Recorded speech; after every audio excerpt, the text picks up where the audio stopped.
The Newsday continues here on One News Now Business. I'm Diego Castro. Here are the biggest stories on the economic and corporate fronts. Foreign direct investments in the Philippines fell by more than 30% in March on a year-on-year basis. According to data from the Bangko Sentral, the latest FDI inflow of $548 million is 30.7% lower than the $792 million recorded in March 2022. The March 2023 figure is also nearly 47% lower than the $1.05 billion inflows in February. The Bangko Sentral attributed the decline in FDI inflows to recession fears and investor sentiment dampened by slower global trade. ING Bank senior economist Nicky Mapa also says this may also be because investment pledges made in the past months likely have not materialized yet. Mapa, however, expects a turnaround in investment inflows in the coming months as the country remains robust. The country's vehicle sales increased by 44.8% year-on-year in May. According to the Chamber of Automotive Manufacturers and Truck Manufacturers Association, vehicle sales rose to more than 38,000 units from just over 26,000 units sold a year earlier. Commercial vehicle sales stood at 28,000, contributing 74% to the total figure for the month. CAMPI President Romel Gutierrez said the growth in car sales was driven by high market demand. Gutierrez said this puts the local vehicle industry on track to hit its sales target of 395,000 units for this year. The e-vehicle industry wants to push government to provide incentives to encourage the broad adoption of EVs in the countries. The Electric Vehicle Association of the Philippines says the industry will map out a strategy for a quick EV rollout in time for its convention in October.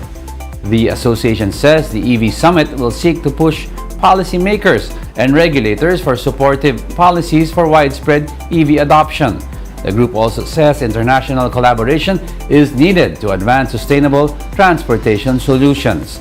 The government earlier issued an executive order removing tariffs on certain EVs for 5 years in its bid to boost EV adoption. We'll be back with more stories after the break. Keep it here on One News.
negotiating with potential foreign investors to raise the funds.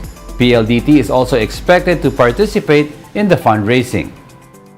I think the focus of attention is new stockholders, but I think given market conditions, I think the existing shareholders may have to participate for a portion. Maya is under Voyager, so the fundraising has been done at the Voyager level. Well, we don't know yet how much money can be raised from third parties and from the existing shareholders.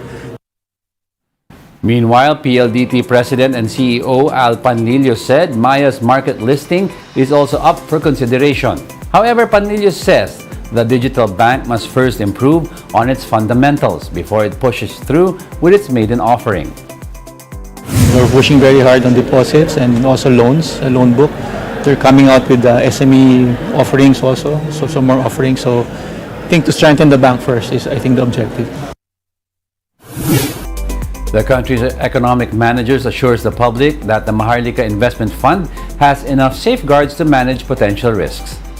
In a joint statement, the Bangko Sentral Departments of Budget and Finance and NEDA noted that the MIF has ample safeguards to minimize risks for shareholders and fund contributors, including the public sector. They also argue that the MIF is not only beneficial but necessary for economic growth, citing the need to explore vehicles to attract equity financing. Critics had earlier raised concerns over the initial plan of using state pension funds as a funding source for MIF, but economic managers reiterate that the latest version of the bill now prohibits state pensions from contributing to the MIF. Former Senate President Frank Drilon tells the chiefs that this prohibition was stated so clearly that there is no room for other interpretations. My view is that the spirit of the bill is to prohibit investments from monies held in trust by government. What is prohibited is investment in whatever form, whether in equity, in loans, or capital outlay to be sourced from the trust funds. That intention is very clear in the various provisions of the law. So you cannot, there is no room for interpretation where the provisions are clear.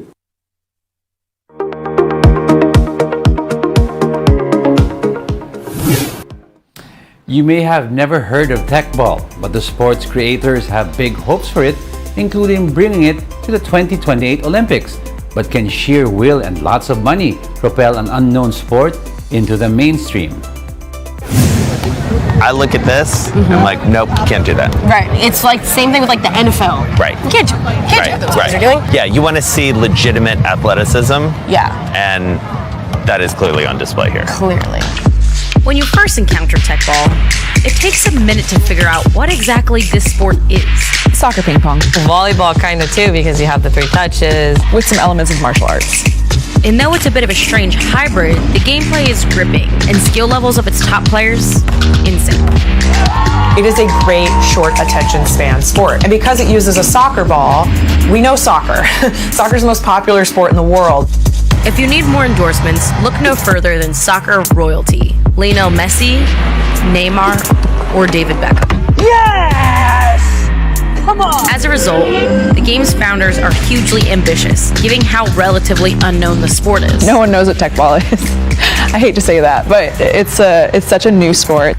This hasn't stopped the team behind it chasing a wild dream, the 2028 Olympics. Tekball's backers are impatient. Most sports take decades to develop, build a base, a following, and professionally. So, are Tekball's plans realistic or ridiculous? If you really want it, can you just magic a sport into the mainstream? And those are the top business stories of the hour. I'm Diego Castro. Join us again at 2 p.m. We are One News, all sides, all the time.